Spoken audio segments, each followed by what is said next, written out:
This is Hawa Mahal, a crown-shaped palace of wind built to touch the desert sky.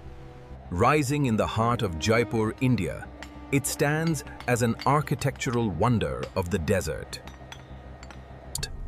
Commissioned in 1799, its rapid birth transformed the city grid forever. Built by Sawai Pratap Singh, it allowed royal women to witness street life unseen. But how did this massive screen stand tall without any traditional structural foundation?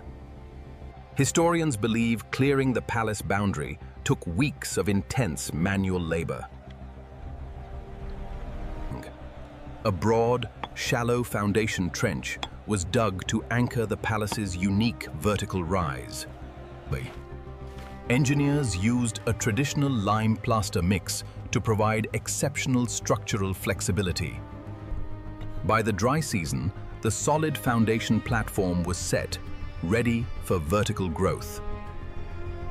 Historians note that local rubble stones formed the hidden core of the base walls.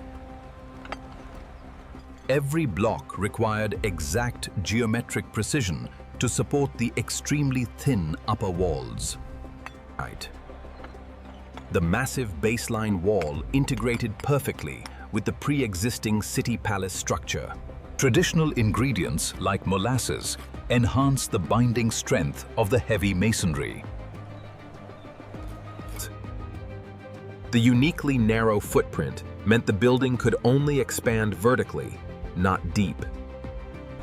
Robust wooden scaffolding was erected to support the rapid framing of the lowest levels.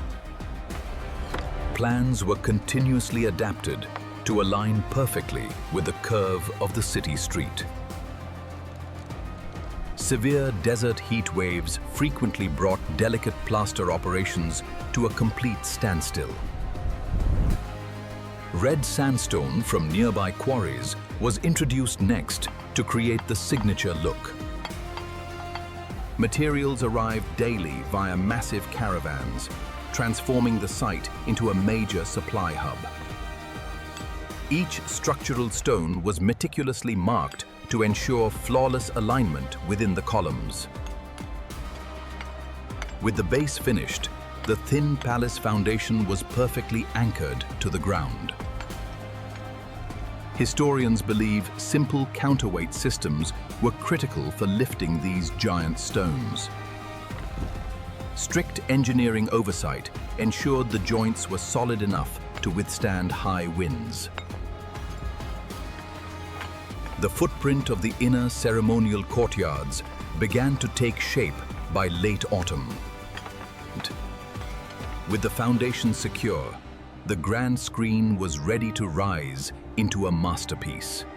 Masons packed inner structural cavities with dense stone shards to prevent core shifting. The base was structurally linked to the city palace to absorb heavy structural stress. Every visible foundational block was scraped smooth to guarantee uniform structural load. And a thick layer of flexible lime plaster sealed the top of the foundation blocks. By the end of the foundation phase, the palace baseline was entirely secured. In early 1800, the second level began to rise above the street marketplace. The internal partition walls were raised, with massive openings left for ventilation arches. Flat sandstone ceilings were laid down, forming the floor for the subsequent level. The timber scaffolding grew denser as the unique screen architecture climbed upward. Artisans engraved basic architectural grid lines directly onto the rising stone face. Monsoon storms frequently delayed the vertical rise, forcing workers to reinforce the scaffolds. By late 1801, the third story began dominating the local skyline. dozens of supply runners continuously moved fresh materials up the steep rear ramps. Interior walls were coated with polished lime wash to enhance the natural illumination. The unique honeycombed layout began to appear clearly across the upper stories.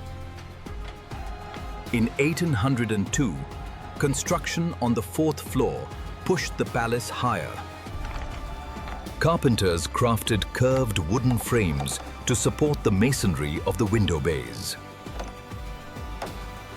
Constant alignment checks prevented the remarkably thin wall from tipping forward.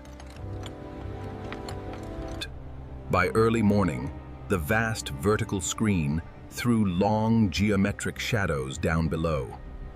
The rear facade remained deliberately plain, focusing all architectural grandeur outward.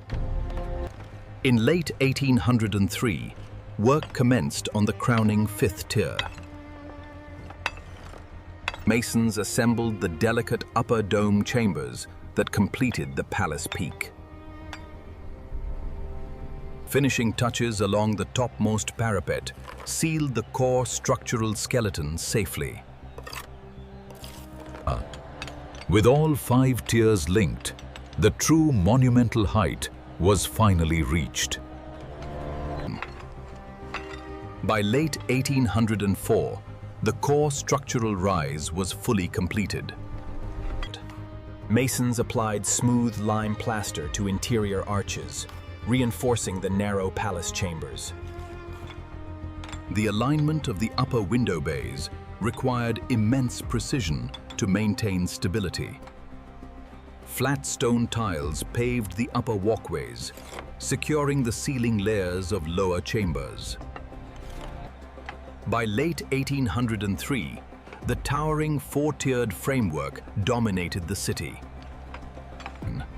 As night fell, the completed 4-tier core stood tall above the glowing market stalls.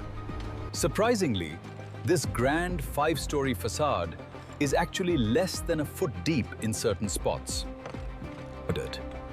It functions more like an elaborate imperial screen than a traditional residential palace. Architects omitted regular rooms entirely, incorporating only narrow walkways and ramps. Furthermore, the entire front structure sways slightly to absorb severe desert windstorms. Though delicate in appearance, its clever engineering has withstood centuries of heat. In late 1804, artisans began framing the signature jharokha windows. Dozens of projecting window hoods were carefully fitted to shield the interior from glare. Interlocking stone lattice screens were fitted into each frame to enable cool airflow. Historians note the honeycomb layout mimics the crown of the deity Krishna. Master carvers created over 900 delicate screens to complete the massive facade. Each screen was raised slowly to fill the thousands of tiny vents across the tiers. At the topmost crest, small fluted domes began to rise to finish the upper outline. Artisans carved beautiful imperial borders onto the top turrets, adding immense visual flair. By late winter, the final decorative finial locked the topmost dome chamber into place. Inside the small chambers, the spectacular cooling effect of the wind vents was fully realized. Masons aligned the prominent white borders, finishing the formal dome edge decorations beautifully. Painters began detailing the grand borders with traditional white and red ochre pigments. Workers dismantled the high timber scaffolds, letting years of stone dust clear from the facade. The completed palace profile now proudly displayed its stunning blend of Rajput and Mughal architecture. As dawn broke, the iconic crowned silhouette stood fully finalized on the Jaipur Avenue. Artisans meticulously framed the hidden rear entrances with beautifully polished side panels. On-site blacksmiths forged structural iron ties to anchor the delicate upper window hoods. The narrow internal walkways were slowly layered with rich, polished plaster flooring work. And as the morning haze cleared, the fully framed interior chambers stood quiet and cool. Laborers scrubbed the outer sandstone to bring out the palace's iconic pink coloration. The expansive city street boundary was finally completed, framing the entrance beautifully.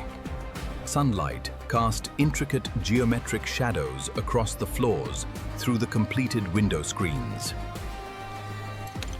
Free from all temporary supports, the elegant side bays finally stood completely uncovered.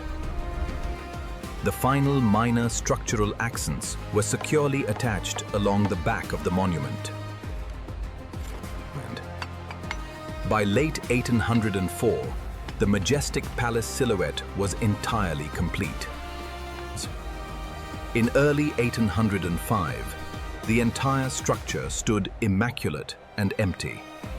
Official decoration markers were securely finalized, highlighting the primary imperial design. The monumental windscreen stood ready for its first official ceremonial royal occupants.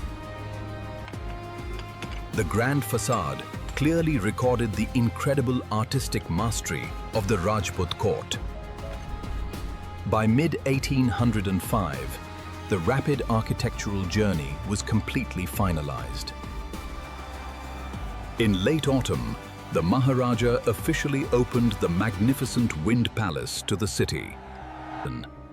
It quickly became a vital sanctuary, allowing the court women to observe life safely.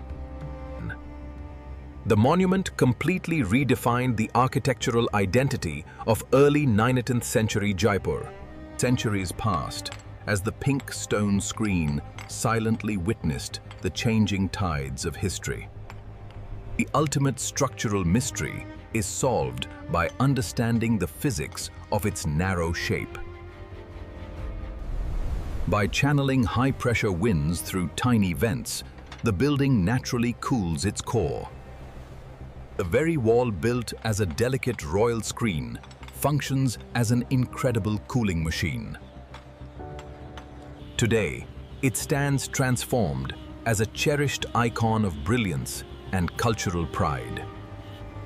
Hawa Mahal remains an enduring monument to the unstoppable engineering genius of a nation. Hawa Mahal remains an enduring monument to the unstoppable engineering genius of a nation.